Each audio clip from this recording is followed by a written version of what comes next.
किसी किसी के पास घमंड, मेरे पास है म्यूचुअल फंड। आज की इस वीडियो में हम बात करने वाले हैं एक ऐसे फंड के बारे में, एक ऐसे म्यूचुअल फंड की स्कीम के बारे में जिस फंड ने 170.34% की रिटर्न्स है जो इन्वेस्टर्स को डिलीवर की हैं, और वो भी एक सिर्फ 1 ईयर के टाइम पीरियड में। तो 170% की रिटर्न्स कहने में आसान लगती हैं, बट आसान होती नहीं है। 170% रिटर्न का मतलब आपका जो पैसा है एक साल में 1.5 गुना हो गया। अगर आपने 1 लाख रुपए इन्वेस्ट किए होते तो आपकी जो अब टोटल अमाउंट होनी थी वो 2,70,000 रुपए के आसपास होनी थी। तो काफी अच्छी रिटर्न्स हैं जो इस फंड ने डिलीवर की हैं। फंड है जो एक स्मॉल कैप कैटेगरी का फंड है। हो सकता है आप समझ भी गए होंगे फंड के बारे में। किस फंड के बारे में बात कर रहा हूँ? क्वांट स्मॉल कैप फंड के बारे में। तो quant small cap fund, quant AMC है, एक एसेट मैनेजमेंट कंपनी है। काफी ज्यादा एएम नहीं है इस एएमसी का, और जो फंड का भी टोटल एएम है वो 134.50 करोड़ रुपए के नियर अबाउट है। तो देखिए, जैसा कि हम आपको कहते हैं कि आप उन फंड्स में, उन इक्विटी फंड्स में इन्वेस्टमेंट कीजिए, उनको चूज कीजिए। मैं ही नहीं, इनफैक्ट हर एक एक्सपर्ट्स की राय होती है कि आप उन इक्विटी फंड्स में इन्वेस्टमेंट कीजिए जिन फंड्स का जो एएम है कम है। वहां से जो स्कीम जो परफॉर्म करती है, फंड मैनेजर को परफॉर्मेंस लाने में अच्छी सपोर्ट मिलती है।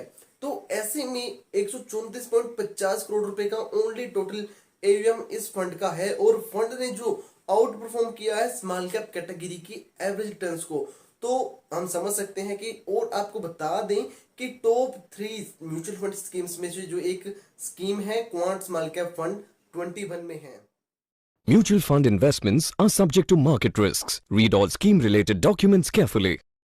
तो काफी अच्छी रिटर्न्स है जो फंड ने डिलीवर की हैं, और काबिले तारीफ है फंड मैनेजर की परफॉर्मेंस। फंड के जो मैनेजर हैं, 3 फंड मैनेजर हैं जो इस स्कीम को मैनेज कर रहे हैं। फंड मैनेजर जी हैं जो अंकित पांडे जी, वसव सहगल जी और संजीव शर्मा, जो इस फंड को मैनेज कर रहे हैं। तो फंड मैनेजर्स ने स्कीम को आउट परफॉर्मेंस करने में काफी हेल्प की है। इनफैक्ट काफी नहीं, सारी ही हेल्प है जो परफॉर्मेंस है स्कीम की वो डिपेंड करती है फंड मैनेजर्स के ऊपर। तो फंड मैनेजर ने काफी अच्छी परफॉर्मेंस जो स्कीम में लाई है। और जैसा कि आप भी जानते होंगे कि over a long time period के लिए, अगर हम लंबे समय के लिए स्मॉल कैप कंपनीज में इन्वेस्टमेंट कर रहे हैं, उन स्मॉल कैप कंपनीज में इन्वेस्टमेंट कर रहे हैं जिन कंपनीज का हमें पता है कि कंपनीज की ग्रोथ अच्छी है होने वाली है, बिजनेस जो है कंपनी का अच्छा है, और आने वाले टाइम में जो कंपनी का बिजनेस है वो बढ़ने वाला है, तो वो कंपनी ऑटोमेटिकली जो है ग्रोथ करेगी। तो जो कन्वर्ट होते रहेगी मिड कैप कंपनीज में, लार्ज कैप कंपनीज में, वो कंपनीज हैं जो स्टॉक्स हैं उनके कन्वर्ट होते रहेंगे। तो ऑटोमेटिकली अगर वो कंपनी स्मॉल कैप कंपनी से लार्ज कैप कंपनीज में कन्वर्ट हो जाती है तो ऑटोमेटिकली जो प्रॉफिट है इन्वेस्टर्स को वो पक्का हो जाता है। वो इसलिए क्योंकि जैसे जैसे लार्ज कैप कंपनीज के में कन्वर्ट होगी कंपनी का स्टॉक, तो शेयर प्राइस है जो वो भी बढ़ता रहेगा। तो over a long term period की बात होगी, बट स्कीम ने जो एक साल में ही इतनी अच्छी रिटर्न्स कैसे दे दी। तो चलिए आज की इस वीडियो में जानते हैं हम कि अब भी इन इन्वेस्टर्स को इस स्कीम में इन्वेस्टमेंट करना सही रहेगा, क्योंकि जो स्कीम की एनएवी है वो भी 52 वीक हाई पर टच हो गई है। काफी अच्छी रिटर्न जो है दे दी है। तो अब इन्वेस्टर्स को क्या हो रहा है कि देखकर रिटर्न्स, स्कीम की रिटर्न्स देखकर जो है इन्वेस्टर्स आई पॉपिंग में आ रहे हैं कि वो भी जो है इन्वेस्टमेंट करें इस फंड में। बट ऐसा नहीं होता कि अगर स्कीम ने पास्ट परफॉर्मेंस इतनी अच्छी दी तो आने वाले टाइम में भी स्कीम ऐसी ही परफॉर्म करेगी। तो चलिए जानते हैं आज की इस वीडियो में कि क्या आपको इस समय इस फंड में इन्वेस्टमेंट करना चाहिए जब मार्केट ऑल टाइम हाई पर चल रही है, और स्कीम की रिटर्न्स भी है काफी अच्छी दे दी हैं। स्कीम की एनएवी है वो भी 52 वीक हाई पर है। और चलिए थोड़ी सी जो स्कीम की इंफॉर्मेशन है उसके बारे में भी बात करेंगे हम। तो नमस्कार, मैं हूं Tej Sharma, MP registered mutual fund distributor, SEBI registered sub broker with Motilal Oswal securities. तो आपको किसी भी टाइप की इन्वेस्टमेंट एडवाइजरी चाहिए, स्क्रीन पर दिए गए नंबर पर आप हमसे कॉन्टैक्ट कर सकते हैं। और अगर आप अपना demat account Motilal Oswal securities या फिर आईसीआईसी सिक्योरिटीज में ओपन करना चाहते हैं तो डिस्क्रिप्शन में दिए गए लिंक के द्वारा आप अपना डिमेट अकाउंट भी ओपन कर सकते हैं। तो स्कीम है जो 30 अक्टूबर 1996 को जो है लॉन्च हुई थी। नियर अबाउट 24 साल हैं जो इस स्कीम को मार्केट में रन करते हो गए हैं। यानी कि स्कीम ने जो है 2008 का भी जो फेस है वो भी देखा हुआ है, अप डाउन मार्केट के सब कुछ जो है झेले हुए हैं, जहां से हमें स्कीम की परफॉर्मेंस के बारे में पता चल जाता है कि स्कीम ने मार्केट डाउन के टाइम में भी कैसी परफॉर्मेंस दी थी। स्कीम का जो बेंचमार्क है Nifty small cap 250 total return index इस स्कीम का बेंचमार्क है। स्कीम में जो रिस्क है वेरी हाई रिस्क है। स्कीम की जो एनएवी है 84.63 पैसा एज ऑन 19 मार्च 2021 के अकॉर्डिंग जो 84.63 पैसे स्कीम की एनएवी है। एसआईपी अमाउंट जो आप 1000 रुपए से स्टार्ट कर सकते हैं। स्कीम का जो टोटल एम है एज ऑन फेब 2021 134.50 करोड़ रुपए स्कीम का लेटेस्ट एम है। तो स्कीम में जो एग्जिट लोड रहेगा आपको जो है 1% का एग्जिट लोड देना होगा अगर आप एक साल से पहले अपनी यूनिट्स को रिडीम करते हैं। स्कीम का जो एक्सपेंस रेशियो है 1.39% स्कीम का एक्सपेंस रेशियो है। तो जैसा कि आपको भी पता है कि अकॉर्डिंग टू सेबी के न्यू रूल के अकॉर्डिंग है जो जब भी आप इन्वेस्टमेंट करेंगे तो आपको जो है स्टैंप ड्यूटी देनी होगी जो कि 0.005% की स्टैंप ड्यूटी जितनी भी आप इन्वेस्टमेंट करेंगे उस पर जो है लगेगी।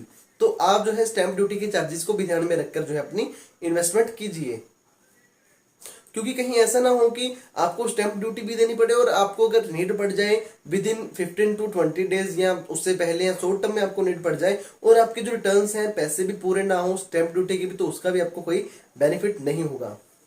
तो अगर हम टैक्स की बात करें तो अगर आप एक साल से पहले अपनी यूनिट्स हैं जो रिडीम करते हैं तो आपको जो है 15% का टैक्स देना होगा। अगर आप एक साल के बाद अपनी यूनिट्स को रिडीम करते हैं तो आपको 10% का जो है टैक्स जो है देना होगा।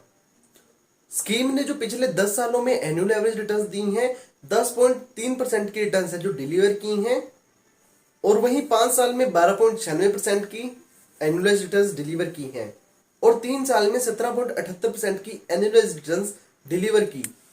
स्कीम की ज्यादा इंफॉर्मेशन के लिए मैं स्कीम के इंफॉर्मेशन डॉक्यूमेंट का लिंक है जो डिस्क्रिप्शन में दे दूंगा, आप स्कीम की ज्यादा जानकारी के लिए उनको भी एक बार रीड कर सकते हैं।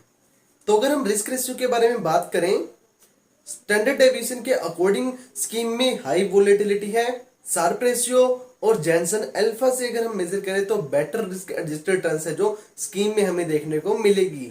स्कीम की जो टॉप 5 होल्डिंग है Stylam industries limited, Tata steel long products limited, Neuland laboratories limited, Mastek limited और Fortis health care limited scheme की जो है टॉप 5 होल्डिंग्स हैं। तो अगर हम बात करें स्कीम के इन्वेस्टमेंट ऑब्जेक्टिव के बारे में, स्कीम का जो इन्वेस्टमेंट ऑब्जेक्टिव है वो लॉन्ग टर्म के लिए कैपिटल एप्रिसिएशन करना है, इन्वेस्टमेंट करके इक्विटी और इक्विटी रिलेटेड सिक्योरिटीज में of small cap companies stocks, small cap companies के स्टॉक्स में इन्वेस्टमेंट करके लॉन्ग टर्म के लिए कैपिटल एप्रिशिएट करना स्कीम का जो है मेन इन्वेस्टमेंट ऑब्जेक्टिव है। अगर हम बात करें किन टाइप के इन्वेस्टर्स के लिए ये फंड है जो सुइटेबल है, तो जो इन्वेस्टर्स देख रहे हैं 3 से लेके 5-6 साल तक के लिए इन्वेस्टमेंट करना चाहते हैं, लॉन्ग टर्म पीरियड के लिए इन्वेस्टमेंट करना चाहते हैं और हाई रिटर्न्स है जो चाहते हैं, उन टाइप के इन्वेस्टर्स के लिए ये फंड है जो सुइटेबल है। बट हाइयर रिटर्न से मतलब मेरा ये नहीं है कि आपको आने वाले 3 से 4 साल में फिर दोबारा से जो रिटर्न्स है 170% की एनुअलाइज्ड रिटर्न्स मिलेंगी, तो ऐसा जो है कुछ भी नहीं होने वाला। हो सकता है कि 170% से ज्यादा के रिटर्न्स भी डिलीवर करे स्कीम आने वाले टाइम में, बट फिर भी ऐसा नहीं होता कि स्कीम ने जैसी पास्ट परफॉर्मेंस की है वैसे ही आने वाले टाइम में भी परफॉर्मेंस है जो स्कीम की द्वारा की जाएगी। हो सकता है अच्छी हो, मार्केट के ऊपर डिपेंड करता है। मार्केट अगर बढ़िया आने वाले टाइम में अप होगी तो ऑटोमेटिकली जो स्कीम्स की परफॉर्मेंस होगी वो भी अच्छी होगी। तो अब बात करते हैं कि इन्वेस्टर्स हैं जो न्यूली इन्वेस्टमेंट करना चाहते हैं और जो एग्जिस्टिंग इन्वेस्टर्स हैं जिन्होंने काफी टाइम से इन्वेस्टमेंट किया हुआ, जिन्होंने आनंद उठा लिया है 170% की रिटर्न्स का, वो इन्वेस्टर्स जो अभी इन्वेस्टेड हैं वो क्या करें? वो इन्वेस्टमेंट करके यूनिट्स को रिडीम कर लें या फिर इन्वेस्टेड ही रहें? और जो न्यू इन्वेस्टर्स हैं वो इन्वेस्टमेंट करें या ना करें? अगर इन्वेस्टमेंट करना है तो कौन से मेथड से करें, एसआईपी या लंप सम से करें? तो देखिए, जो एग्जिस्टिंग इन्वेस्टर्स हैं जिन्होंने काफी टाइम से इन्वेस्टमेंट किया हुआ है और जो उनकी रिटर्न्स है उनको काफी अच्छी मिल चुकी हैं, तो वो मेरी राय ये है कि वो अपनी यूनिट्स को अब रिडीम कर सकते हैं, वो कहीं और पर इन्वेस्टमेंट कर सकते हैं। कहीं ऐसा ना हो, मैं आपको एक बात बताता हूँ कि एक बार क्या हुआ कि एक इन्वेस्टर था, उन्होंने क्या कहा कि लंबे समय के लिए उन्होंने इन्वेस्टमेंट करनी है, उन्होंने अपने लॉन्ग टाइम के हिसाब से, पीरियड के हिसाब से अपना पोर्टफोलियो बना लिया, बट उन्होंने जो है अपनी होल्डिंग्स को कभी चेक ही नहीं किया कि उनकी जो पोर्टफोलियो है वो कैसे परफॉर्म कर रहा है। बट अभी भी ऐसा नहीं होना चाहिए कि अगर आपने लॉन्ग टर्म के हिसाब से अपनी पोर्टफोलियो क्रिएट कर लिया तो उस पर आप नजर ही मत करें। आपको जो है 5-7 साल बाद ही उसको देखना है, लंबे टाइम के बाद ही अपने पोर्टफोलियो की परफॉर्मेंस को चेक करना है। उसने क्या किया, तो जब एक साल के बाद जो उन्होंने पोर्टफोलियो बना लिया, एक साल के बाद है जो उनकी रिटर्न्स थी वो काफी अच्छी हो गई, नियर अबाउट 50 to 70% की रिटर्न्स है जो उनको अपने पोर्टफोलियो पर मिल गई। तो उन्होंने क्या किया कि उसको देखा ही नहीं, ध्यान ही नहीं दिया, और देखा थोड़े टाइम बाद तो उन्होंने सोचा कि अभी 50 से 70% की रिटर्न्स यहाँ पे मिल गई हैं, तो मैंने तो लंबे टाइम के लिए इन्वेस्टमेंट करना है, तो वहां से क्या पता मुझे अच्छी और रिटर्न्स मिल जाए, क्या पता आने वाले टाइम में 100% की रिटर्न्स मिल जाए। बट ऐसा नहीं हुआ क्या कि उसके कुछ टाइम बाद ही जो रिटर्न्स हैं स्कीम की स्टॉक्स थे वो गिरने स्टार्ट हो गए, और जो पोर्टफोलियो की रिटर्न्स रहेगी वो सिर्फ जो है 10% की रिटर्न्स रहेगी। तो ऐसे में वो लॉन्ग टर्म के हिसाब से जो है डूब गए, सत्यानाश हो गया। तो फिर बाद में जो है इन्वेस्टर्स के पास पछतावा करने के लिए कुछ नहीं रह जाता, तब उन्होंने जो है अपने यूनिट्स को रिडीम, स्टॉक्स को सेल नहीं किया, और जो है सिर्फ लंबे समय पीरियड के हिसाब से जो है उसमें इन्वेस्टेड ही रहे। तो ऐसा कभी नहीं होना चाहिए। जब भी आपको प्रॉफिट बुकिंग करने का टाइम मिले, और अब तो काफी अच्छा टाइम है, 52 वीक हाइपर फंड की जो एनएवी चल रही है, 52 वीक हाइपर स्टॉक मार्केट भी जो है एनएससी और बीएससी टच हुए हैं, सेंसेक्स और निफ्टी।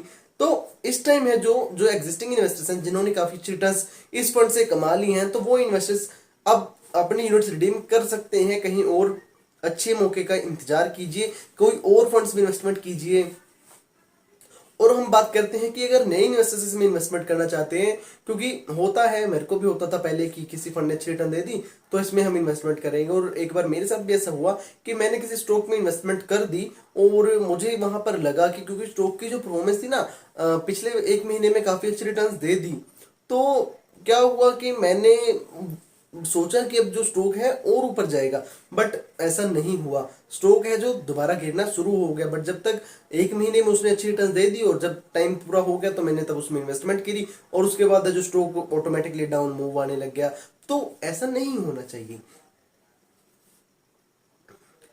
तो अगर अब आप इन्वेस्टमेंट करना चाहते ही हैं तो आप है जो एसआईपी के अमाउंट से इन्वेस्टमेंट कर सकते हैं। मैं आपको एडवाइस नहीं दूंगा कि आप लमसम अपनी अमाउंट है जो इस फंड में लगाएं, क्वांट स्मॉल कैप फंड में लगाएं, बट फिर भी आप अपने फाइनेंशियल एडवाइजर से जरूर सलाह लीजिए इन यूनिट्स को रिडीम करने से पहले, इन्वेस्टमेंट करने से पहले, एसआईपी स्टार्ट करने से पहले। बात करूंगा यहीं पर। अगर वीडियो में दी गई इन्फॉर्मेशन आपको अच्छी लगी तो प्लीज वीडियो को लाइक कर दीजिए, चैनल को सब्सक्राइब कर दीजिए, और अगर आप किसी भी टाइप की इन्वेस्टमेंट एडवाइजरी चाहते हैं स्क्रीन पर दिए गए नंबर पर आप हमसे कॉन्टैक्ट कर सकते हैं।